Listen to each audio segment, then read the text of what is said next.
from the Mercy One studio. Support for Faith on Trial and Iowa Catholic Radio provided in part by Imogene Ingredients.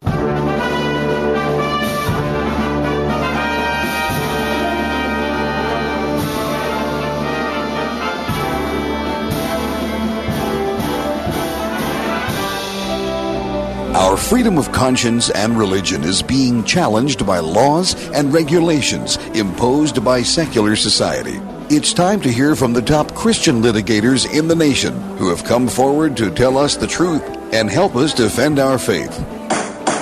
Hear ye, hear ye. All rise. Faith on Trial with Defender of the Faith, Deacon Mike Mano, is in session. And good Thursday morning from the Mercy One Studios in West Des Moines. I'm Deacon Mike Mano here with Gina Knoll. Good morning, Gina. How are you? Good morning, Deacon. I'm doing very well, thank you. I think we're going to have kind of an interesting program today, Wow. as we usually do. I mean, that thing with the Supreme Court kind of fell right into our lap here. It did, Yeah. and it will give us much opportunity over the next few weeks. I want It to will. encourage our listeners to tune in because we will talk about all the implications of the Justice Ruth Ginsburg demise and how that will impact those of us of faith and our liberties in the United States. Yeah, it will. And certainly want to make sure everybody listens in next week. That's our Carathon. We're looking forward to that week also. We look forward to your support and your prayers That's for right. our station and our messages. For those of you who don't know, the Carathon is where you give us money. Right, so That's right. so we can keep this radio station.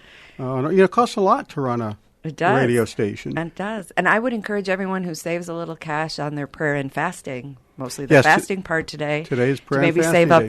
that their meal money from today to contribute next week. Right, and as long as we're talking about prayer and fasting, why are we prayer and fasting? You have the information. I do. It's a day of prayer and fasting. On behalf of God's mercy for our nation and the divisiveness that has occurred. And Father Ricardo, a contributor to the station for sure, and EWTN, and his new organization have brought this event to light.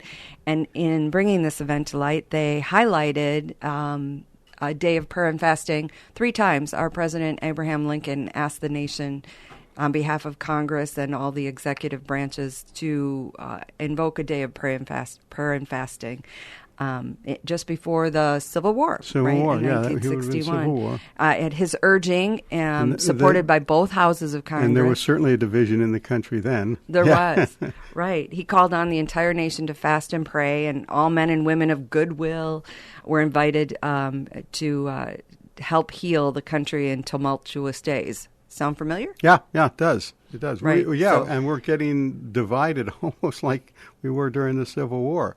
The difference is, of course, the division is spread and stirred among us as opposed to Civil War times when there was usually a border, the Mason-Dixon line.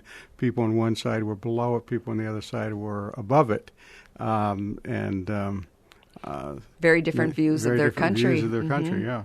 Well, some of them didn't have views of country. You got to remember, for the Civil War, this concept of nationalism didn't exist like it does now.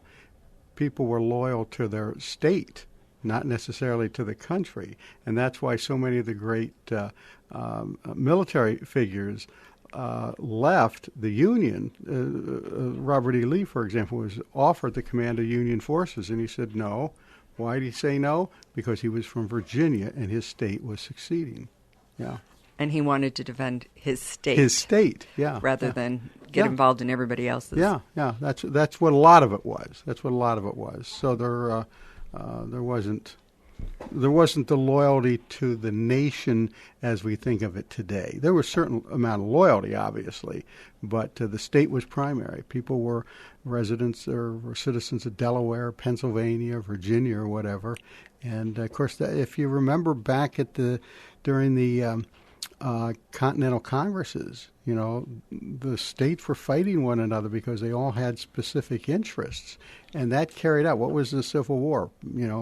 80 years later? Sure. Sure. Yeah. And I'm sure there was a lot of financial motivation in these allegiances. Yeah, and of course all the financing was in the North. It was the industrial strength of the North. Oh, they had more money than the farming. The farming communities and agriculture in the South, a lot of that was based on exporting. Okay. And so... And that's how it happened. Yeah, I'm not a great historian, so we'll have to have somebody in someday. Maybe after we get you did a very good job. After we get through the election here. Yes, you do. And I want to remind everyone, starting tomorrow morning at 7 a.m., Wells Fargo Arena here in Des Moines, and virtually you can attend Christ Our Life Conference. There's wonderful speakers, a variety of masses and activities and songs and prayer throughout the entire weekend. So if you just Google Christ Our Life Iowa, you'll find all the information. And I think it's on the website. I think it is too, and you can get tickets, and you can go online. You can get tickets for online and all that too. All right, and then next week, of course, we have the first presidential debate. I'm looking forward to it. I'm waiting for the weigh-in. I'm going to have some popcorn ready. Yeah, I think so. Do you have a prayer to begin? Oh, shoot. I certainly do, and I should have had it ready. It's a prayer for peace. Hold on a second. Here it is. In the name of the Father, and the Son, and the Holy Spirit, amen. God of peace, bring your peace to our violent world. Peace in the hearts of all men and women, and peace among the nations of the earth. Turn your way of love to those whose hearts and minds are consumed with hatred. Strengthen us in hope and give us the wisdom and courage to work tirelessly for a world where true peace and love reign among nations and in the hearts of all. Amen. Amen. Thank you very much. And we will return in a few minutes. When we come back, we will have Martin Cannon from the Thomas More Society talking about the recent Supreme Court vacancy. You're listening to Faith on Trial on Iowa Catholic Radio. Thank you, Blessman International, for their support of Iowa Catholic Radio. Everyone lives their life 24 hours a day, 7 days a week, 365 days a year. How we use that time directly affects if our life will leave a significant impact or not. Each year, Blessman International leads Central Iowans on a 12-day, all-inclusive experience sharing the heart of Christ with children in South Africa. Teams are forming to do something significant in an African child's life. Learn more at blessmaninternational.org. That's blessmaninternational.org. Thank you, Big Red Q Quick Print, for underwriting the sports report. Family owned and operated since 1980, Big Red Q Quick Print is a full-service print shop ready to help you with all your printing needs with speed and accuracy. Forms, manuals, brochures, letterhead, envelopes, business cards, custom invitations, design, and bindery. Big Red Q Quick Print, located across from Merle Hay Mall. Online at bigredq-desmoines.com. Big Red Q Quick Print. We make printing easy. Is it time for a new roof? Then it could be time for you to get to know Bell Construction. Bell Construction is a roofing company entering its 30th year of business. They specialize in residential re-roofs, light commercial jobs, and have the experience to meet all of your roofing needs with personal service. With Bell Construction, the owner will come to your home or place of business in person to inspect and ensure the quality of work that you deserve. They pride themselves in working with you on a personal basis and making sure you are satisfied. Bell Construction, 515-963-4494. What is the best gift ever? Giving a Catholic education is at the top of my list. Your contribution to CTO helps families send their children to our Catholic schools who otherwise could not afford it. In giving to CTO, you receive the best tax credits ever. Pledge or donate online at ctoiowa.org. The bottom line, it's for the kids and their future. Support for Dowling Catholic Sports on Iowa Catholic Radio is provided in part by Ashworth Vision Clinic. With 2 licensed optometrists, Barbara Sheets, a Dowling graduate, and Dr. Craig Harper, the Ashworth Vision Clinic team provides complete eye exams, contact lenses, glasses, glaucoma testing, and pre- and post-operative care. Ashworth Vision Clinic is located at 60th Street and Ashworth in West Des Moines. 515-440-4610, online at ashworthvision.com. Support for Iowa Catholic Radio and Faith on Trial provided by Paul Martin and Paul Mitchell, owners of Imogene Ingredients. Imogene Ingredients supply specialized feed ingredients for livestock and pet diets to improve maternal and young animal health in both conventional and organic production.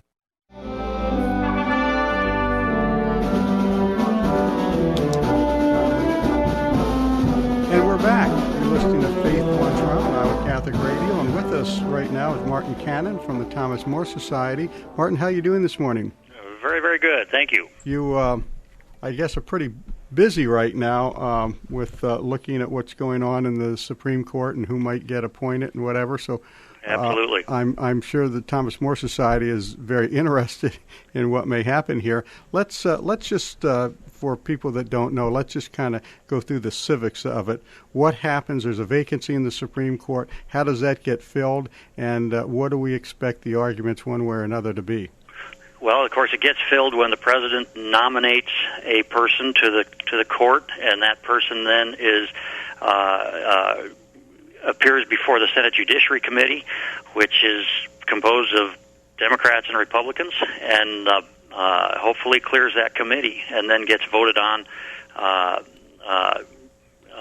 in order to make it or not make it onto the bench. So, highly political thing these days. It didn't used to be, and it shouldn't be, but it has become a circus for reasons probably beyond the scope of this call. The court has become political because it made itself political, and so that's why we burn more political capital on a Supreme Court seat than we do maybe on the presidency.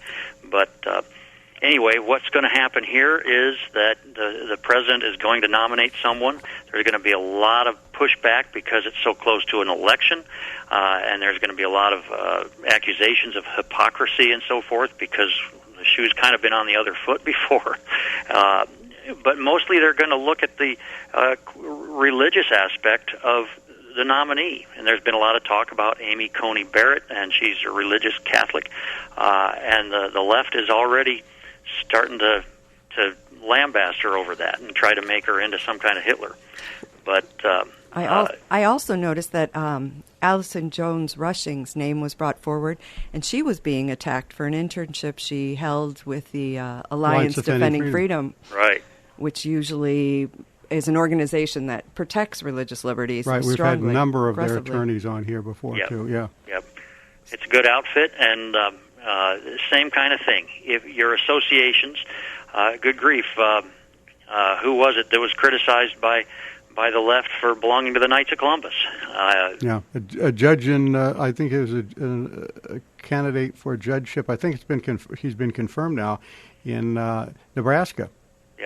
Yeah, that was it. It was Steve Graz, I think. Right. Mm-hmm. But the thing is, it's easy to look at recent Supreme Court case law and think religious freedom has been doing okay under the court in the last several years, 10 years or so, and that maybe Justice Ginsburg's replacement isn't so critical to that issue. But I think that misunderstands the history, the recent history. So if I can just go through a little. Sure, that's what I'd like to do. Here. Right. Mm-hmm. Fairly important. Several years ago, there was a case, Hosanna Tabor Lutheran School, right, in which the Supreme Court unanimously, including Justice Ginsburg, ruled that the school could basically discriminate in hiring only staff members of its own religion, in that case Lutheran. But it was because the teachers in question were ministers, and it was a unanimous decision. Very recently, just I think this last session in Our Lady of Guadalupe case, essentially the same question came up in a Catholic setting, and the ruling was 7-2. Religious freedom still won, but Justice Ginsburg dissented. And the reason for the disagreement there was that in this case, the Catholic lay teachers, and of course Catholic schools use a lot of them, were not officially ministers as they had been in the Lutheran school case. So Justice Ginsburg left us over an insignificant distinction between a technically ordained minister and a lay Catholic teacher. Right, and I thought the majority opinion laid that out fairly easily to understand, and that was that the Catholic Church, we don't use the title minister loosely like a lot of other religions do. Mm-hmm. Yeah, and so there's been a long-standing exception called the ministerial exception, which, interestingly enough, is not really related to being an actual minister. But in any event, Justice Ginsburg kind of left us on that issue. Then go to the Jack Phillips case. This was a pretty clear case of forced expression, mm-hmm. and that's the baker in Colorado. Masterpiece cake Right. shop, yeah. And the Supreme Court ruled 7-2 again, with Ginsburg dissenting, that the Colorado agency had gone awry because it was plainly hostile toward his religion. And that didn't seem to bother Justice Ginsburg. She has generally been hostile to freedom of religion claims. Then you have the NIFLA case, in which California required pregnancy resource centers to direct patients actually to abortion providers, to not to directly send them that way, but to at least provide the information that if you want to have an abortion, here's a name, here's a number down the street. That was also a forced expression, First Amendment, freedom of speech type of case, and we won it only by 5-4. Again, Ginsburg in the dissent. So the big picture here is this: under current Supreme Court case law, freedom of religion cases are harder to litigate than freedom of speech cases, even though they both derive from the same First Amendment. The rule, it's not a very old rule either, is that neutral and generally applicable laws can burden religion, and they are presumptively constitutional. Now, interestingly, the Supreme Court, on a case coming out of Philadelphia regarding Catholic social services not referring gay couples for adoption, the Supreme Court has agreed to reconsider that issue. The rule that I just pointed out, right, that the neutral and generally applicable laws can burden religion, they're still presumptively constitutional. The court has agreed to rehear that issue. Now, will they rehear that without Justice Ginsburg? Will they rehear that in their October going into session in October? I'm not actually sure when it's going to be heard. Okay. But the key thing is that Ginsburg has been the consistently anti-religious freedom justice, and her replacement will likely have opposite scruples. Right. So I think it's a big deal. So yes, we've been doing pretty well on religious freedom issues, but Ginsburg has been the drag on that progress, and her replacement will, I'm sure, not give us that problem. So I think things are looking up. We just need to get it done. Well, it's interesting, the history that you gave us here from Hosanna Tabor on down, how closer the cases became. The call in the Tabor case was unanimous. Now it's down to 5-4, yep, which, of course, without Ginsburg, I guess it would be 5-3 if she wasn't, if the same case came up today. But yep, still, or 6-3. Yeah, it's still getting close. Yep. It's still getting too close for us, and it's a shame that the religious freedom argument isn't better honored around the country. But apparently, it's not, especially in a lot of legal services. I read a lot of these cases too that come through, and I know the Philadelphia case that's coming up is an interesting one. Simply the way that the city of Philadelphia handled the matter. Yeah. So, and I think it's important for your listeners to understand that freedom of religion and freedom of speech are essentially the same freedom, at least as far as the First Amendment is concerned. The First Amendment actually mentions and addresses itself to freedom of religion first. Mm-hmm. The first freedom. It's the first freedom, mm-hmm, and it shouldn't take second seat to freedom of speech. And yet that rule that makes freedom of religion cases harder to litigate is actually a product of Justice Scalia's jurisprudence and his integrity. There's a certain sense to the idea that neutral laws that are not directed at religion can affect religion, and they aren't necessarily constitutionally suspect. And that's all Scalia was saying. You know, if my religion says that I don't want to have fire escapes on my 10-story apartment building, you can imagine that the law that generally requires fire escapes on buildings could apply to that, and my religion has to take a second seat. It's only generally that when the government is hostile toward religion or impacts your religion in improper ways, that we get relief. Interestingly, the Religious Freedom Restoration Act, federally and its state counterparts, goes a step further and says that, in this is a rough paraphrase, even a neutral law that substantially burdens religion can be struck down. We don't have those in all states. We have the federal one, and it's an important law, and it's there for a reason. But it's not the real solution. The solution is good jurisprudence out of the Supreme Court protecting our constitutional right. Let's take a look at some of the candidates that are being bandied about. I guess Amy Coney Barrett is the leading candidate, but there's a judge from Florida. There's a couple others that have been named. Do you have any background on any of them that you can fill us in with a little bit? I really don't. The Thomas More Society has been engaged in kind of vetting those people and contributing to the list that President Trump used, but that isn't something I've been involved with. Mm-hmm. I'm familiar with Judge Barrett, just like everyone else is, from looking at her news stories and her bio and having some familiar. Dog lives loud within you. Yes, her dog. Oh my gosh, I've heard that phrase at least 50 times in the last 48 hours. Lives loud within you, as though the liberals' dogma doesn't. Yeah, it's just amazing, and the idea that a religious person can't be on the bench is preposterous. We are a religious nation.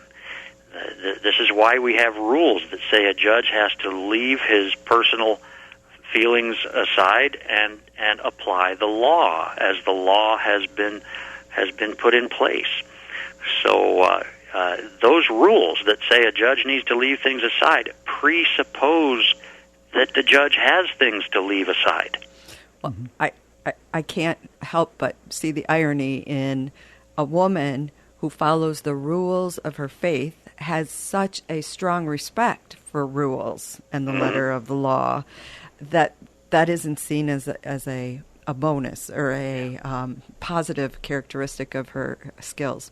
I think it's an unintended admission by the left that they are not very good at doing that themselves.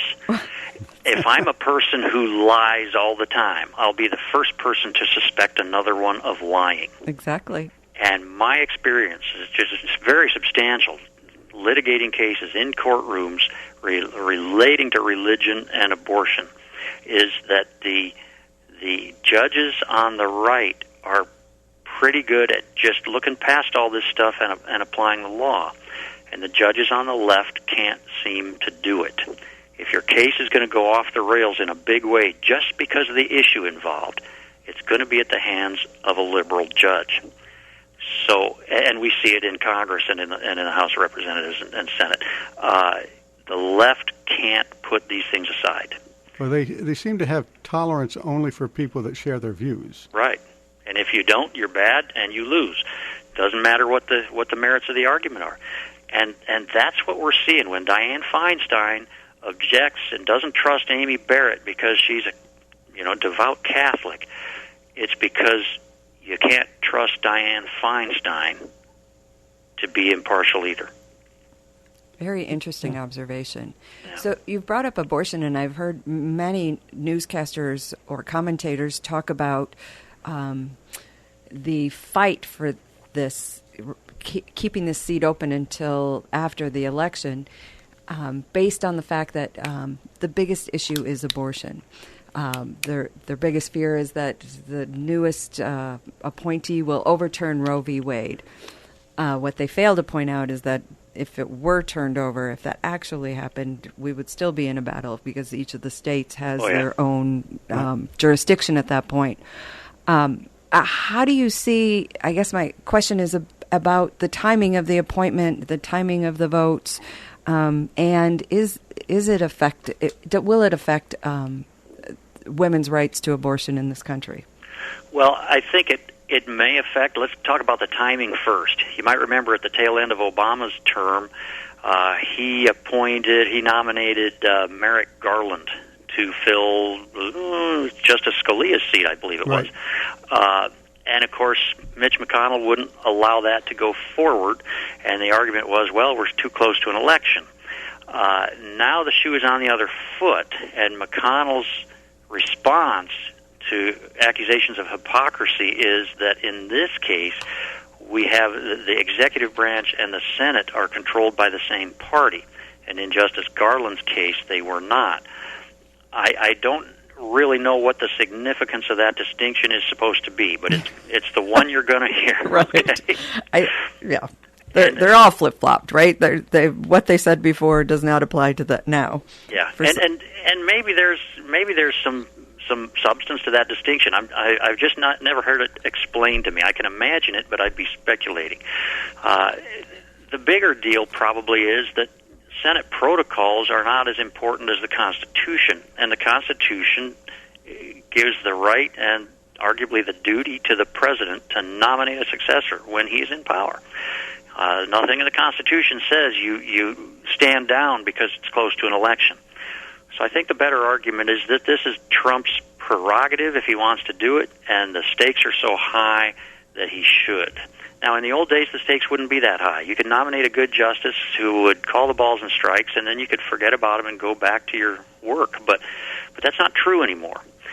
So that's why it's Trump's duty to get this done practically at all costs. Well, and I think there's another reason here, too, and that's the way the election is shaping up with all these mail-in ballots and unsolicited ballots going out and coming back. We just had a couple of courts extend the deadline for receiving those things. I think in Washington State it was up to 14 days after the election. Yeah. We're going to have some serious litigation coming out of some of these states, and we certainly don't want a 4-4 division on the Supreme Court when they finally reach the Supreme Court. Right. And you just wonder, you used to be able to go to bed at night on election night knowing who won, or at the very least get it in the morning when you wake up. With all the mail-in stuff, I just don't see that, and so it's gonna get ugly. We seem to be losing our social order at the hands of thugs and on account of rank ignorance, and so it might get worse before it gets better. But as far as the next part of your question, what effect does it have on abortion rights? If Roe is reversed, it does just toss it back to the states. And but it doesn't toss it only to the states. It tosses it to legislatures generally. Abortion is largely a states' rights issue at this point because Roe took the matter away from state legislatures. But it also took it away from the federal legislature. So if we go back to pre-Roe, and all the states have their own rights to pass laws on this, we're going to get a patchwork. States on the East and West Coast are going to be passing laws that allow abortion, and the Bible Belt and the Midwest are going to be passing laws that don't. And when there's enough conflict between the laws of the states, of course, that creates a fertile ground for Congress to get involved. And there would be nothing necessarily inappropriate about Congress passing a law of nationwide application pertaining to abortion, and Roe would free that up also.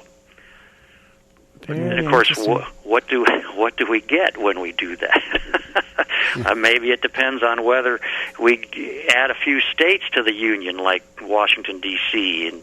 and a couple others that are getting bandied Samoa around. And Guam, sure. Yeah. And maybe it also depends on whether we're doing vote by mail ballots and things. That's why the left is so intent on doing everything possible to bolster its roles, whether it's immigration or statehood. It's just amazing. I'm always reminded of I think it was Ben Franklin's line that at least is attributed to him, that we've designed a republic if we can keep it. If we can keep it. And we're going to have to leave it there. We're out of time, but we're going to have to get you back sometime, talk about the constitutionality of statehood for the District of Columbia, because I think that would run into some legal challenges there, too. But we'll leave that one up in the air for a later date. Martin, thank you for joining us. We certainly appreciate it. That's Martin Cannon from the Thomas More Society, and you're listening to Faith on Trial on Iowa Catholic Radio. We will be right back after these messages. Thank you, Big Red Q Quick Print for underwriting the sports report. Family owned and operated since 1980. Big Red Q Quick Print is a full-service print shop ready to help you with all your printing needs with speed and accuracy. Forms, manuals, brochures, letterhead, envelopes, business cards, custom invitations, design, and bindery. Big Red Q Quick Print, located across from Merle Hay Mall. Online at bigredq-desmoines.com. Big Red Q Quick Print. We make printing easy. Is it time for a new roof? Then it could be time for you to get to know Bell Construction. Bell Construction is a roofing company entering its 30th year of business. They specialize in residential re-roofs, light commercial jobs, and have the experience to meet all of your roofing needs with personal service. With Bell Construction, the owner will come to your home or place of business in person to inspect and ensure the quality of work that you deserve. They pride themselves in working with you on a personal basis and making sure you are satisfied. Bell Construction, 515-963-4494. What is the best gift ever? Giving a Catholic education is at the top of my list. Your contribution to CTO helps families send their children to our Catholic schools who otherwise could not afford it. In giving to CTO, you receive the best tax credits ever. Pledge or donate online at ctoiowa.org. The bottom line, it's for the kids and their future.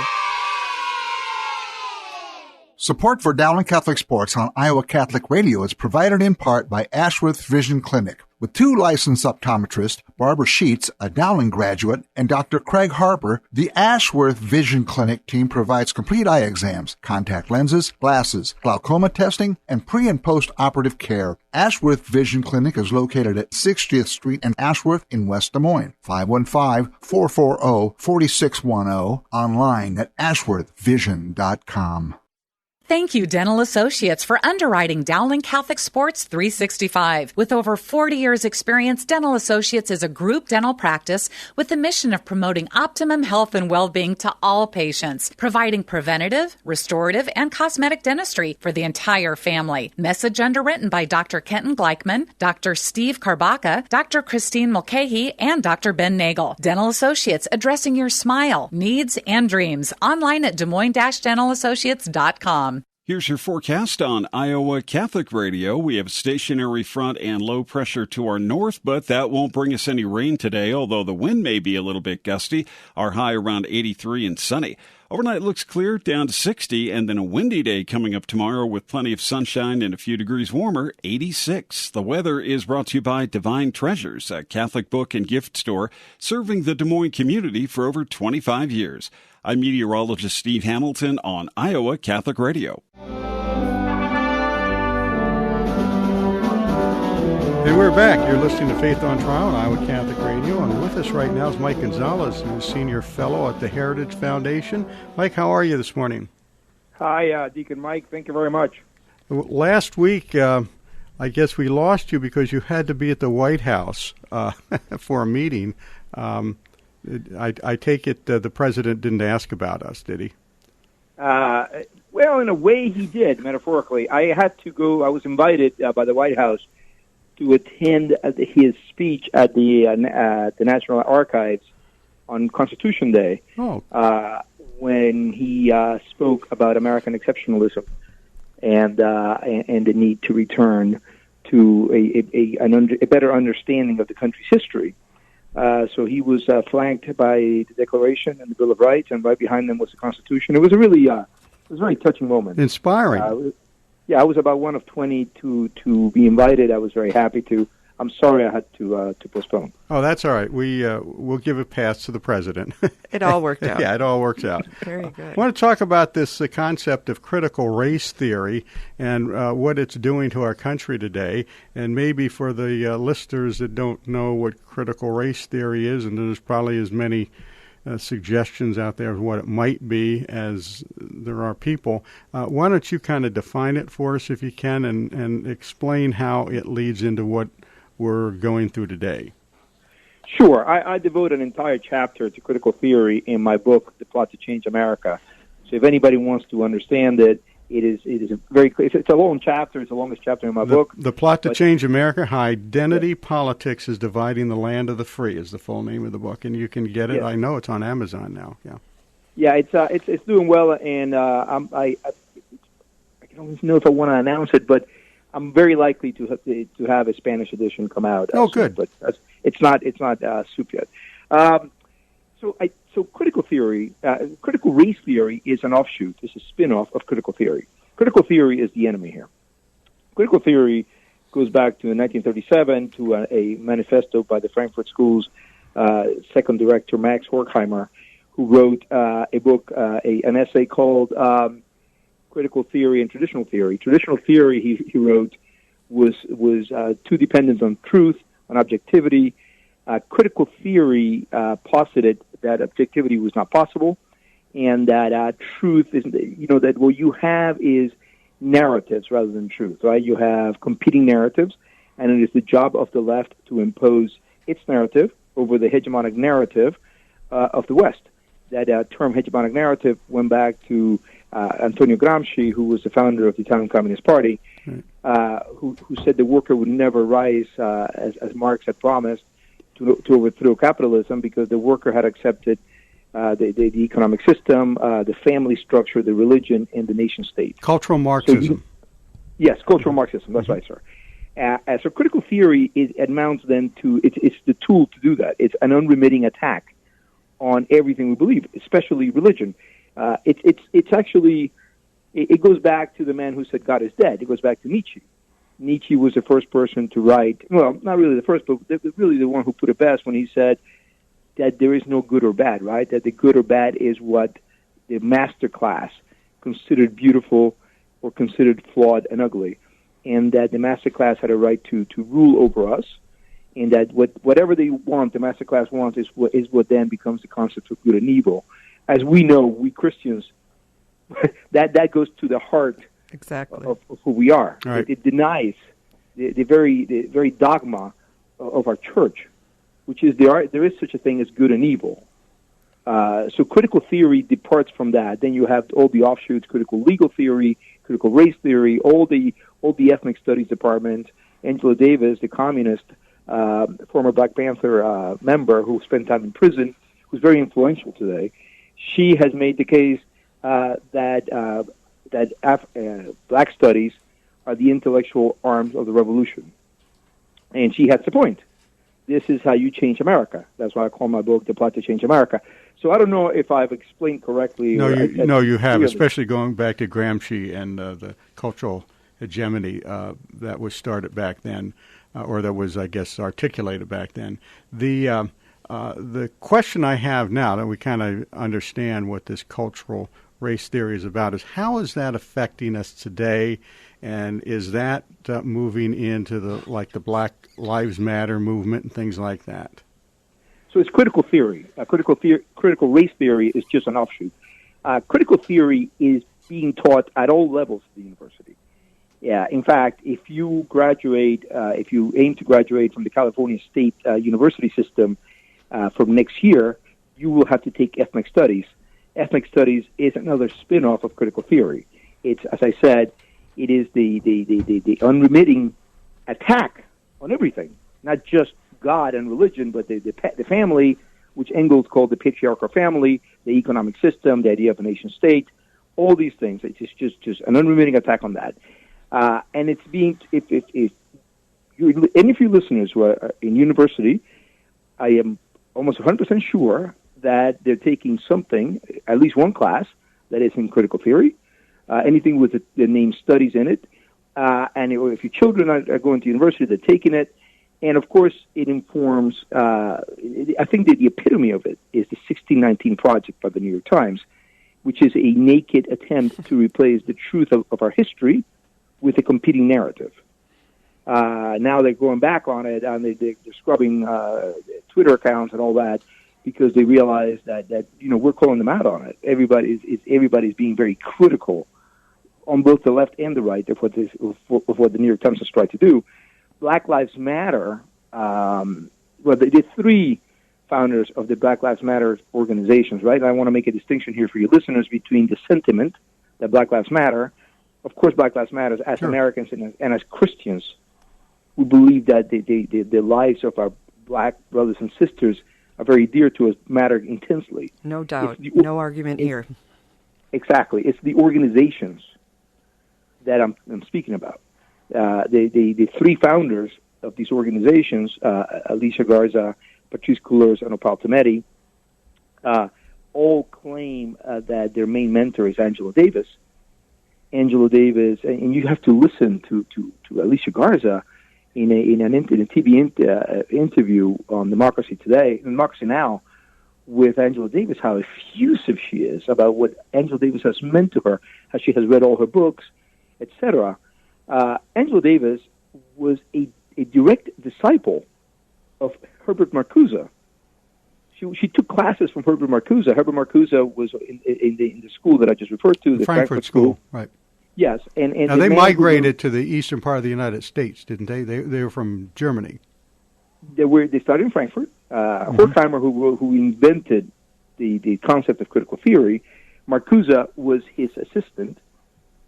Right, so you have a direct linkage between Horkheimer, Marcuse, Angela Davis, and the founders of the Black Lives Matter organizations. Yes, they were in Frankfurt then in the 1930s to escape the Third Reich, as everybody wanted to do. They came to Columbia University, which offered them a place from where offices. Right. But then Marcuse, very importantly, went to California, and because in that's Horkheimer, what's wrong with California these days, then, huh? Adorno, they all went to California because they're cultural Marxists, as you said, Deacon Mike. The cultural Marxists, they realized that the action was in Hollywood. So they went there, and Marcuse taught it at universities in Southern California. So the linkage here is direct. Now then, what is the aim doing all of this and involving themselves in Black Lives Matter and whatever other organizations there are out there? What is the ultimate aim that they are after? Okay, so I want to be very clear on this because we all have to understand this. They want to change our constitutional order. And that's constitutional with the big C, as in the Constitution of 87, written by the framers, and with the small c in the Aristotelian, Thomistic way of the way things work in our society. Their point that we're systemically racist and structurally racist and institutionally racist aims to change all the institutions, all the structures, and of course the very systems, just to being the word for the way everything works. I just visited in the last month. I visited Duke. I visited UNC at Chapel Hill. At Duke, they're getting busy getting rid of all the sororities. I asked the students why. They said because of the linkage with repression. At Columbia, they have gotten rid of the marching band because of its linkage with repression. I saw that. At the University of Chicago, the English department, they're only going to accept for the next year people who want to take Black Studies. So that's it. That's the only thing. The University of Chicago, a very, very serious, very good university. If you want to study Shakespeare or you want to study anything else, you will not be accepted. You have to study the area that Angela Davis calls the intellectual arm of the revolution. They're changing all aspects of our society, and we have to understand this. So usually when these kinds of large movements are taking place, there's an amount of money that is behind. There's usually some organization or individual with the resources to be able to manufacture these changes and manipulate these organizations. Where is the money coming from for these changes? They have all the money in the world because they're given money by the Tite Center. They're given money by Thousand Currents. They're given money by the Open Society that belongs to George Soros. They're given money by the Fortune 500. The Fortune 500 corporations that are now desperate, trying to prove the good intentions of virtue signal, and thus give money to Black Lives Matter. Showing their wokeness. Right, exactly. But now, because a lot of people like me are incessantly writing the truth and speaking the truth, there's been a drop in the support, a very visible, if you go to Pew, a very visible drop in the support for these organizations. And of course, as all Marxists do, they have put a name that is unimpeachable, Black Lives Matter, and you have to be constantly drawing the distinction between these organizations, what they try to do, who the founders are, how, this video of Opal Tometi and Patrizio chanting, we have nothing to lose but our chains, which obviously words not written by Disney but by Karl Marx, in the Communist Manifesto. So we have to get the truth out on all this. But they have all the money. Just this week, I wrote, actually last week, and this week I've been writing about how one of the ventures of Alicia Garza is a fiscally sponsored project of a pro-China group in San Francisco. And people say, well, there might be funding there. I don't know that there's funding there, but to me the important thing here is the ideological overlap with Maoists. Again, showing the ideology of the founders and the ideology of the organizations. These organizations have a lot of money coming from the U.S. itself. Yeah, the article you're referring to is the caption is Beijing funding riots in America. It's time to investigate, and I think that's on the Heritage website, is it not? Yes, and there's also fact-checking the fact-checkers, in which the New York Times had a hit piece on me, and I explain how what the genesis of this group is, how the New York Times has covered for communists in the Soviet Union in the 30s, in Cuba in the 1950s, and it's now trying to cover the Marxist, the very, very evident Marxist origins of these organizations and their founders. I don't know why the media would do this. You would imagine if you had a group destabilizing society all summer, the media would be trying to find out what its ideological underpinnings and roots are. But that is not what we're seeing. No, I think it's because they think it's going to affect the election, kind of in the direction that they want it to go. Yeah, I don't know. I don't get into politics in that sense. I'm more into policy, right, and into what's happening in this country. But look, the founders protected free speech for a reason. They understood that democracy needs free speech. Right. We need the light being shed on all the things that are happening. So, with the growth of these movements, what is the effect on people of faith or organized religion in the United States? Look, our natural right to have freedom of conscience is directly threatened. Okay, this has to be understood. We thank the Lord we don't have a religion in this country. We don't have a institutionalized religion. That's why religion thrives here, unlike in Europe. We need to have the right to practice our faith, whatever our faith happens to be. I happen to be a Roman Catholic. Which I try to practice daily.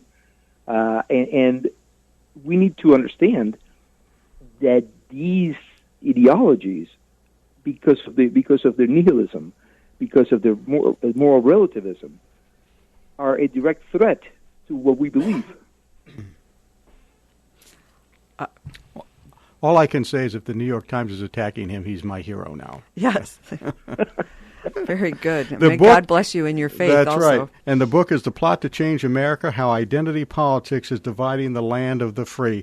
Well, unfortunately, we're out of time now, Mike, but we want to thank you for joining us. And we're going to have you back again because this conversation can go on and on. I have learned a lot. On. Yes, thank you. Yes. Michael, thank you. Mike Gonzalez from the Senior Fellow at the Heritage Foundation. You're listening to Faith on Trial on Iowa Catholic Radio, and we will be right back after these messages. Thank you, Big Red Q Quick Print, for underwriting the sports report. Family owned and operated since 1980, Big Red Q Quick Print is a full-service print shop ready to help you with all your printing needs with speed and accuracy. Forms, manuals, brochures, letterhead, envelopes, business cards, custom invitations, design, and bindery. Big Red Q Quick Print, located across from Merle Hay Mall. Online at bigredq-desmoines.com. Big Red Q Quick Print. We make printing easy. Is it time for a new roof? Then it could be time for you to get to know Bell Construction. Bell Construction is a roofing company entering its 30th year of business. They specialize in residential re-roofs, light commercial jobs, and have the experience to meet all of your roofing needs with personal service. With Bell Construction, the owner will come to your home or place of business in person to inspect and ensure the quality of work that you deserve. They pride themselves in working with you on a personal basis and making sure you are satisfied. Bell Construction, 515-963-4494. What is the best gift ever? Giving a Catholic education is at the top of my list. Your contribution to CTO helps families send their children to our Catholic schools who otherwise could not afford it. In giving to CTO, you receive the best tax credits ever. Pledge or donate online at ctoiowa.org. The bottom line, it's for the kids and their future. Support for Dowling Catholic Sports on Iowa Catholic Radio is provided in part by Ashworth Vision Clinic. With 2 licensed optometrists, Barbara Sheets, a Dowling graduate, and Dr. Craig Harper, the Ashworth Vision Clinic team provides complete eye exams, contact lenses, glasses, glaucoma testing, and pre- and post-operative care. Ashworth Vision Clinic is located at 60th Street and Ashworth in West Des Moines. 515-440-4610. Online at ashworthvision.com. Thank you, Dental Associates, for underwriting Dowling Catholic Sports 365. With over 40 years' experience, Dental Associates is a group dental practice with the mission of promoting optimum health and well-being to all patients, providing preventative, restorative, and cosmetic dentistry for the entire family. Message underwritten by Dr. Kenton Gleichman, Dr. Steve Karbaka, Dr. Christine Mulcahy, and Dr. Ben Nagel. Dental Associates, addressing your smile, needs, and dreams. Online at DesMoines-DentalAssociates.com. Support for Iowa Catholic Radio and Faith on Trial provided by Paul Martin and Paul Mitchell, owners of Imogene Ingredients. Imogene Ingredients supply specialized feed ingredients for livestock and pet diets to improve maternal and young animal health in both conventional and organic production. Information about Pharmatan and other products at ImogeneIngredients.com. Paul and Paul are members of St. Augustine's Knights of Columbus and encourage their brother knights to keep standing for their faith.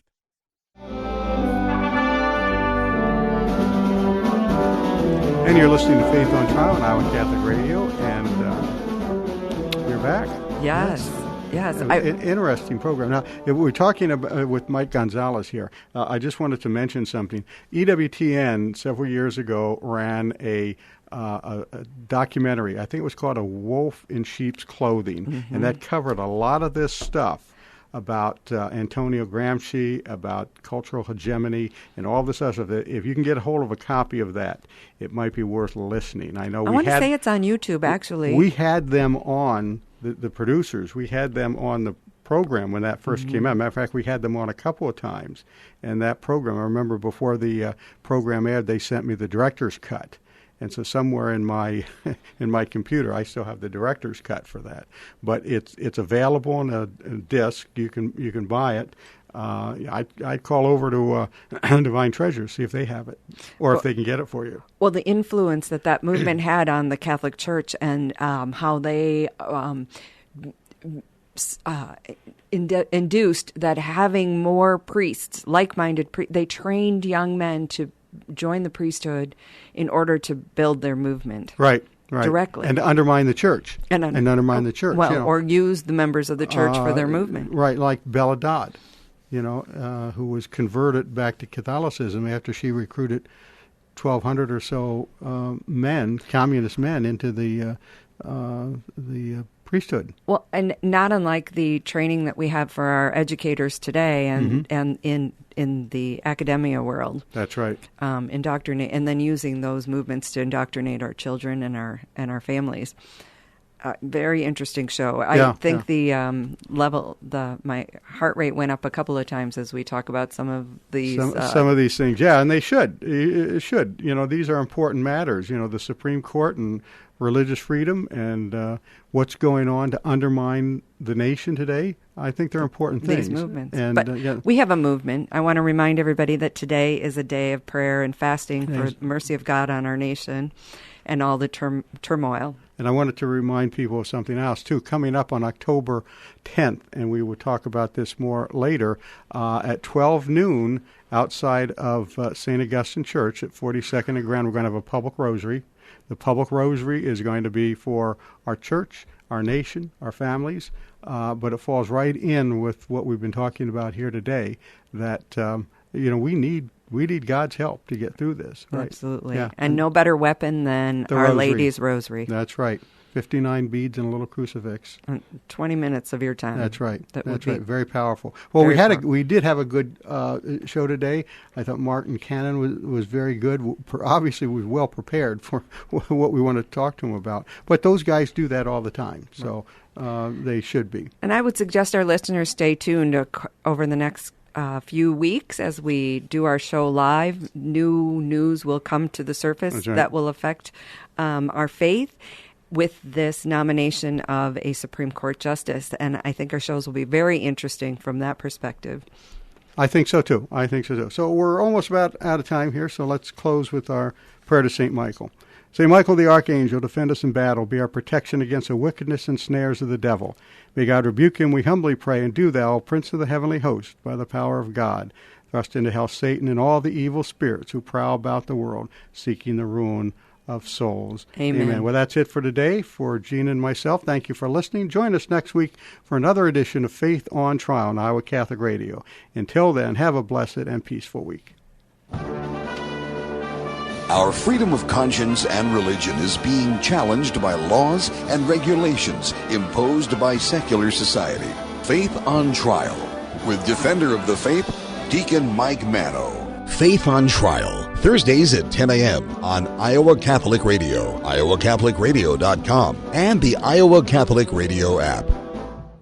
Support for Faith on Trial and Iowa Catholic Radio provided in part by Imogene Ingredients.